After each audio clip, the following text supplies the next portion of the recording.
Merci. Thank you very much. I'm now going to ask to Alicia Schmick and Connie Lemaire to accompany me on the stage to representatives of the trade unions. I will introduce Alicia Schmidt, who's going to follow what we just heard. She's an interprofessional permanent representative at the CSC Brussels, in charge of the CSC Women in Brussels. To staff and 80,000 activists in Belgium, CSC defends the rights of all workers with or without employment, without job in the collective representation. They join women, which may be syndicalists or not, and defends the equality between men and women. We are fighting to defend the financial and economic autonomy of women and also their rights to social security, public services, equality, and respect against all forms of violence. As a syndical trade union permanent, she is the activist where she thinks of campaigns, in particular in the International Day for the fight against violence against women in the 25th of November, and on the International Day of Women on the 8th of March. She also works in the trade unions in enterprises, giving specific support.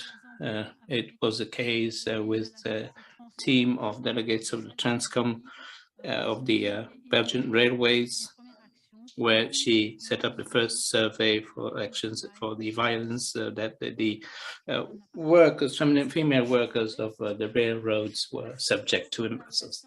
Thank you very much for your invitation, and especially for the magnificent tool you developed. I believe it's really going to be a big asset. I changed my presentation somehow because I thought many things would have been said already. I just wanted to recall that the employers have the responsibility of guarantee the safety of the workplace for men and women of their employees. But as Mrs. Sepat said when she presented the tool, the problem of sexist and sexual violence is a systemic issue linked to the system of patriarchal domination.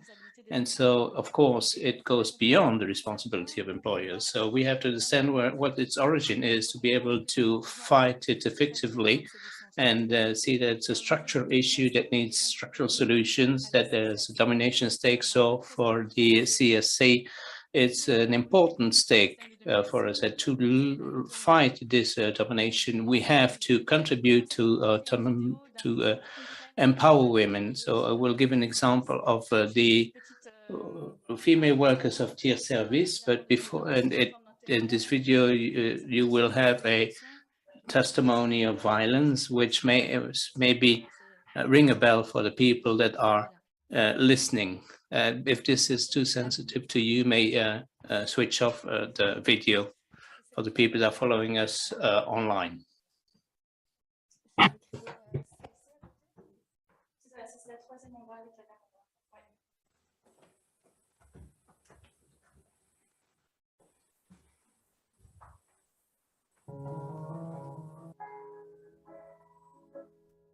Je m'appelle Marie-Lou. Je suis aide-ménagère titre service depuis 8 ans. My name is Marie-Lou. As my man was there, I would never work on Wednesdays. 4 weeks ago, I went to see a new client, Mr. Beep. When I arrived there, he wanted to know me better. He told me about himself for a long period of time. He asked me if I had children. I told him that I was living alone with my 2 children. He offered me a cup of coffee. I asked him if I could do anything. He told me there was not too much to do, that he was able to manage by himself.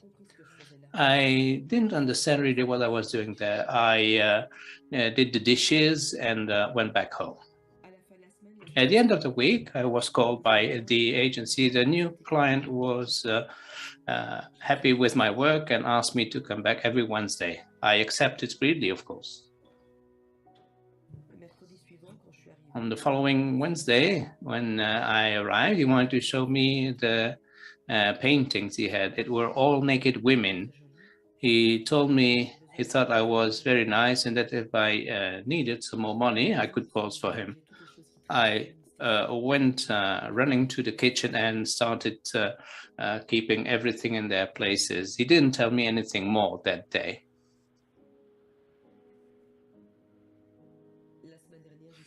Last week, I went back to his place, and on my way to his place, I really felt uneasy. When I arrived there, I immediately heard he was showering, so I started working. He came to the kitchen in a bath cap, and I told him to dress immediately or I would leave. He took my arm, he grasped it.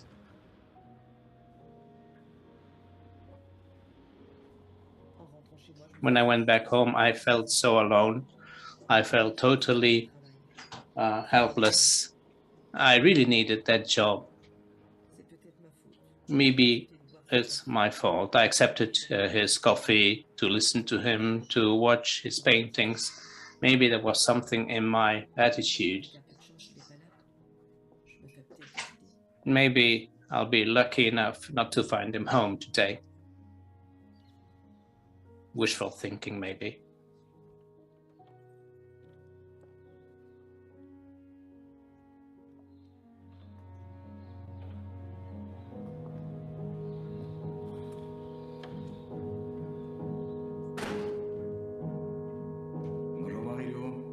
Hello, Marie-Lou. I'm happy to see you.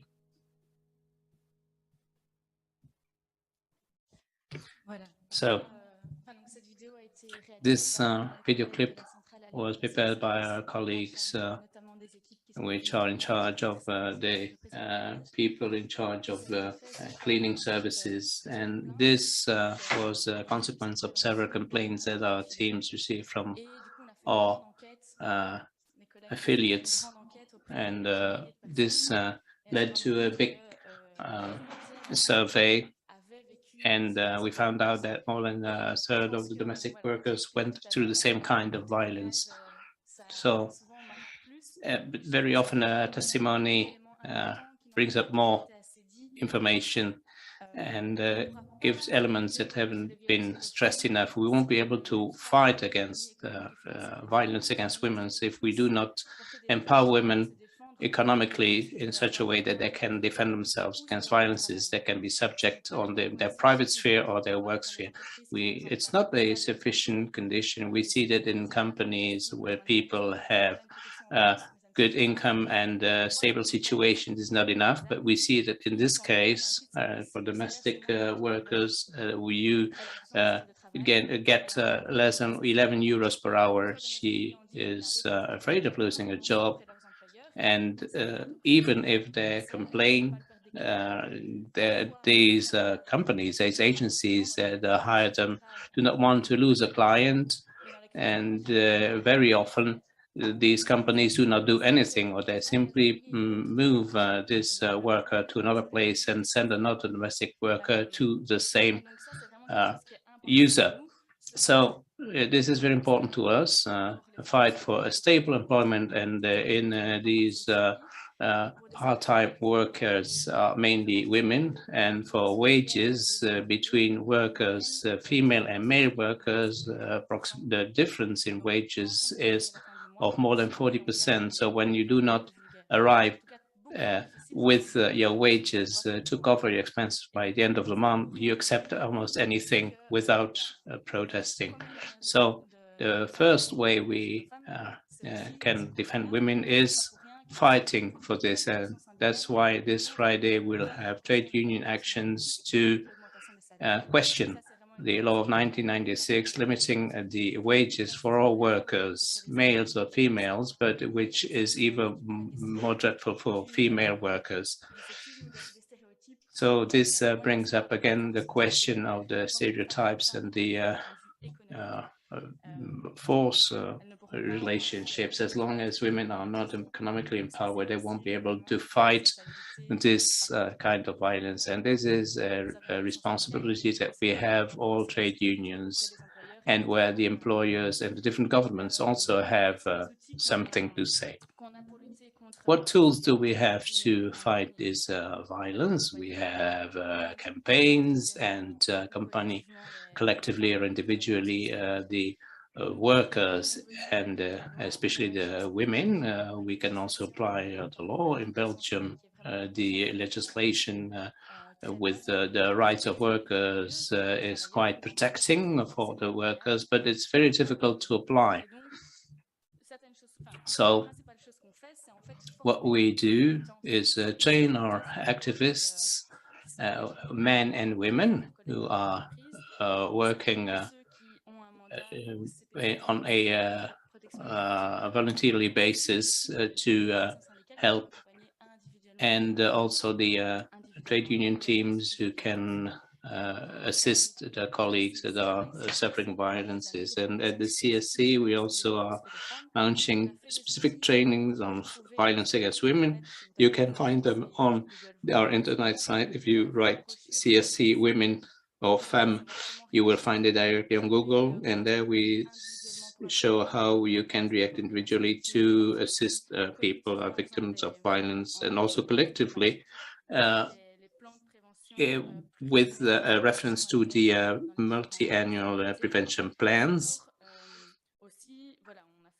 And we also prepared posters, video clips like the one I just showed you. We also try to assist the union teams in their work in companies. Sometimes with the social dialogue with the employees, everything works very well. We have a team in the hospital Saint-Jean which is very close to the North Station in Brussels. Many workers take the train there, sometimes by night to go back. So very often aggressions would take place amongst our female colleagues. And the human resources team was very sensitized, and the system of care sharing was set up to go to the station, and there would be a special surveillance by the police for women around those bad hours. For the service titles, it is a bit more complex, especially when there is a competition between different agencies who do not want to lose their clients, their customers, and there they are committing somehow to defend their workers. But when the client is always more important than the worker for these agencies. Economically speaking, that is. Of course, there are many other examples, but I only have 2 minutes left, so I'm going to go even faster. For the Belgian railroad, we also talked with, we made a survey because 2 members of CSA talked to their representatives. These were men, and very quickly these ladies, they realized that the problem was deeper, not only a question of 2 persons, but more extended in the company. So, and there is no figure on the sexual violence or psychosexual risks in the statistics. So we realized that there is a general problem, but we had no element. So we did a survey amongst our affiliates, and there we had 146 answers, which doesn't allow us to really have a generalized figure for all the employees of the railroad. But from these 146 people who answered, 167.8% said that they had been subject to violence or inappropriate behavior on their workplace, and more than 1/3 of them did not dare to react because they didn't have information or because they were scared or fatalistic. So we also asked what consequences they had to suffer for their well-being. They had stress problems, dermatological problems in their couple, also in their and the way they perform their tasks. So therefore, if this were to grow to management, they might receive a sanction. And so we had a group of women meeting, and those who would have talked with their management could have received very different reactions. Sometimes the reactions were very positive, and women were told where they could turn to have social and psychological support, and where they could file their complaint, etc. But in other cases, with people that were supposed to protect their colleagues, these people were even degraded even more. So in particular, for a very grave case of rape, if you're not taken seriously, it will take even more time to recover from the attack. All these discussions led to 4 revendications and have gendered figures for the railroads having easy access to the registers on complaints. This is something that exists in the railroad, the possibility of reporting assaults, but it's very difficult to access this. As a matter of fact, many people do not know exactly how they have to proceed to report an assault. And there's also a campaign of prevention on what is acceptable, what is not, how to react when you're a victim, when you're a witness, what are the sanctions for the perpetrators, and training for all the supporting team, and also for the workers. The diversity on the railroad team already prepared a survey and a brochure, but 3/4 of the representatives didn't know that these brochures didn't exist. So if we do not give them time to do training to our representatives, we have several trainings all over the career.